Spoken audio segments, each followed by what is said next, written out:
राधे राधे बच्चे लोग। आज जो हम लोग ना कॉन्सेप्ट सीखने जा रहे हैं अकाउंटिंग का, बहुत इंपॉर्टेंट कॉन्सेप्ट है।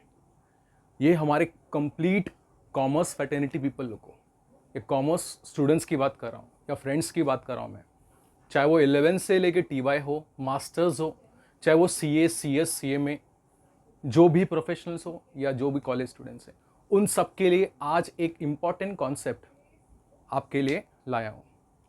जैसे कि मैं आपको बताना चाह रहा हूँ कि आज जो हम लर्न करने जाने का काम करेंगे वो है आपका मेथड ऑफ अकाउंटिंग। इसका मतलब हर बिजनेसमैन को अपने बुक्स में किस बेस पे रिकॉर्ड करना चाहिए अपना अकाउंटिंग ट्रांजैक्शन।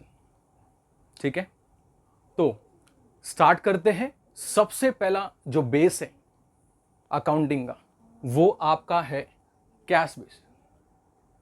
कैश बेसिस का मतलब ये होता है कि जो भी ट्रांजैक्शन हम अपने बुक्स में लेंगे वो टोटली आपका कैश बेसिस होगा। इसका मतलब जब भी आप इनकम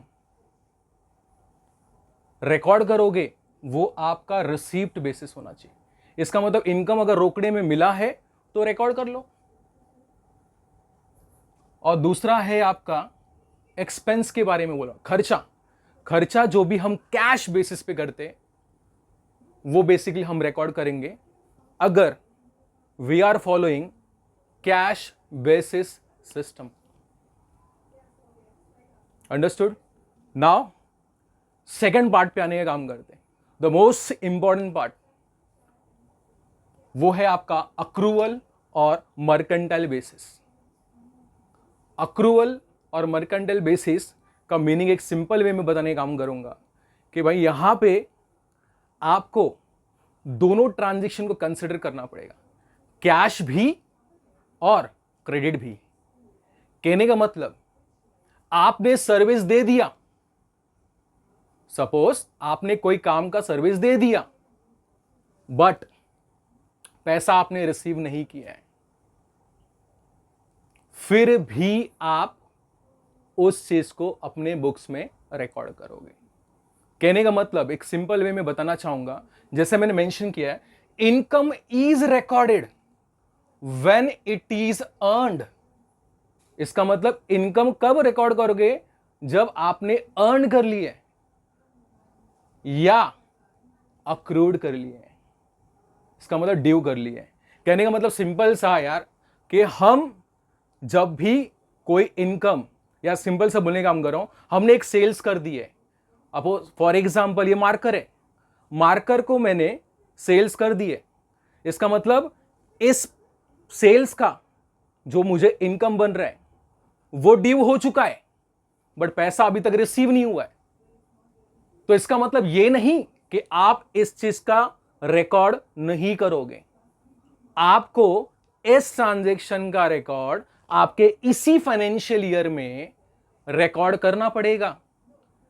इसका मतलब यहां पे आप समझिए, यहां पे आपको वेट नहीं करना है कि when you will receive your money.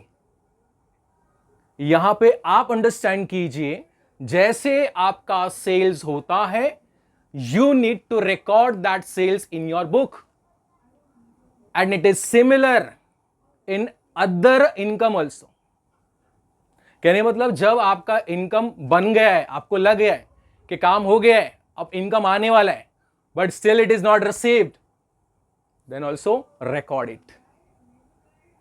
Second part, even in the case of expenditure, expenses, खर्चे के बारे में बात कर रहा हूं। खर्चा, what I have written, expenses is recorded when it is incurred और बिकम्स पेबल। एक्सपेंसेस जब हो गया है, इसका मतलब कोई खर्चा है जो हो गया है बट पैसा पे नहीं किया आपने, तो ये माइंड में थॉट रखने का नहीं। क्या चीज? कि ये खर्चे को मैं रिकॉर्ड नहीं करेगा because still I am not paid the money. No, इसलिए इसको कहा गया आपका कौन सा? Accrual concept. अक्रूवल बेसिस पे बोल रहा हूं मैं आपको। आपने अगर खर्चा कर दिया है, पैसा पे नहीं किया है और ये आपका इसी साल का खर्चा है, record it in your books. ये हमारा अक्रूवल सिस्टम बात करता है। एक और एग्जांपल दे सकते हैं, कोई सीएमए फर्म या कोई सीए फर्म अगर हमें कोई सर्विस दे रहा है और उसने सर्विस दे दी है, उसको मैंने काम दिया था कि भाई मेरा इनकम टैक्स फाइल कर दे, भाई साहब ने फाइल कर दी है, बट अभी तक पैसा नहीं दिया मैंने, बट स्टिल ये एक्सपेंस को रिकॉर्ड करेंगे in the current financial year, whether it is इसका पेमेंट अगर आप अगले साल में भी कर रहे हो तो ये खर्चा आपके अगले साल का नहीं होगा। This expenditure will be your this financial year expenditure. ये समझने काम करना। और यहां पे बॉस, यहां पे बोलूंगा आपको दोनों चीज को समझना है कि कैश और क्रेडिट ट्रांजैक्शन दोनों ही अलाउएबल है, इसमें रिकॉर्ड होगा। क्लियर? मेरे हिसाब से मैंने सिंपल वे में आपको समझाने का काम किया, तो मे भी ये कॉन्सेप्ट आपको क्लियर होगा, क्योंकि ये बहुत बहुत इंपॉर्टेंट कॉन्सेप्ट है, आपको अंडरस्टैंड करना पड़ेगा। सिर्फ ये एक स्टैंडर्ड की बात करना नहीं, ये ओवरऑल कॉमर्स के हर एक व्यक्ति को पता चलना चाहिए, या हर पर्सन या हर स्टूडेंट्स को अंडरस्टैंड करना चाहिए कि ये कॉन्सेप्ट क्या है। And last but not least, ये मिक्स्ड और हाइब्रिड बेसिस है। यहां पे आपका दोनों कॉन्सेप्ट चलने वाला है, कैश कॉन्सेप्ट, कैश बेसिस वाला कॉन्सेप्ट, और अक्रूवल। ये दोनों कॉन्सेप्ट को इसमें रिकॉर्ड किया जाता है। इसका मतलब रोकड़ा भी चलेगा और अक्रूवल का जो हमने मेथड सीखने काम किया वो भी चलेगा। बट अपने इंडिया में लॉ किसी भी ऑर्गेनाइजेशन को अलाउ नहीं करता है किस चीज के लिए, ये मेथड एडॉप्ट करने के लिए। तो इसके बारे में तुमको सोचने की जरूरत नहीं है, बट मेजरली जो सब बिजनेसेस फॉलो करने काम करते हैं वो आपका ये कॉन्सेप्ट है। अंडरस्टूड? मे बी आपको ये कॉन्सेप्ट समझ में आ गया होगा।